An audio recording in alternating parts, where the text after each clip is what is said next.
Kurt Bardella, author of the Substack column, The Watchdog Report. Well, you must be very busy. I'll tell you that right now. I'll begin with you, Sir Michael, because the president is calling on senators now to end the filibuster. He called out several Republicans by name. Yep. Will the pressure campaign that Trump is trying to wage actually pay off? No, we don't have the votes. Kurt and I was actually talking about this before we came on. The votes just frankly don't exist. So why do it? And symbolically only? I mean, I suppose because that's what the president wants. But those Republican senators are concerned, and Kurt, you and I know this very well from our years in politics. You remove that filibuster. What in the hell happens when Democrats are in control? And as we're sort of seeing Democrats have their Tea Party moment with some of these DSA candidates, at some point, it wouldn't surprise me, Kurt, if someone gets elected to the Senate, maybe several over the next couple of years. I can only imagine the policies that they would want to push forward with. This would be a quagmire. We don't want to open that Pandora's box. And senators understand that. And I think that's why they're resisting the president's call. And keep in mind, you have a number of senators that the president endorsed their opponents. And so they have zero reason at all to oblige the president here. But they also, given the track record, have had zero track record of resisting the president in many respects, too. Well, it helps when some of these folks who have been deposed now in their primaries don't have to be on a ballot anymore. All of a sudden, courage is everywhere and the willingness to stand up to the guy who threw them over. I mean, hell hath no fury like a senator scorned, right? So I can't imagine why Tom Tillis or John Cornyn or Mr. Cassidy may not be inclined to, let's just get rid of all the Senate traditions to pass something for Donald Trump after he just ended our political careers. Like, shocking that they don't want to do that right now. But again, it is the old adage.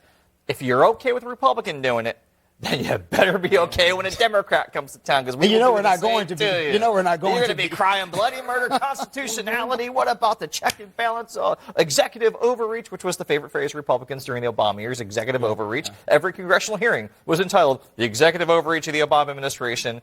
No, that's the Supreme Court docket. The president, though, see what I did there? The president refused to sign a bipartisan affordable housing bill, as you guys know. Just last week, he refused to do so. I mean, he said that he'll only do it if the Save America Act passes. And he was asked about it again, his plans just earlier today. Listen. Will you sign that housing bill? I have not. It hasn't been sent to me yet. It's coming, I understand. And then I'll make it. Here's what I would like to sign. Much more than a bill, that big deal. It's a yawn. Some people say it's wonderful. To me, compared to the Save America Act, just about everything is a big yawn. No, this is a big yawn. That's housing. How is that a big yawn? And how are the Democrats going to do something about that? For my Republican friends who hear up and down from every candidate, every poll, the number one issue in America, affordability. Yep. Big part of that is housing. And here's your guy going, yawn.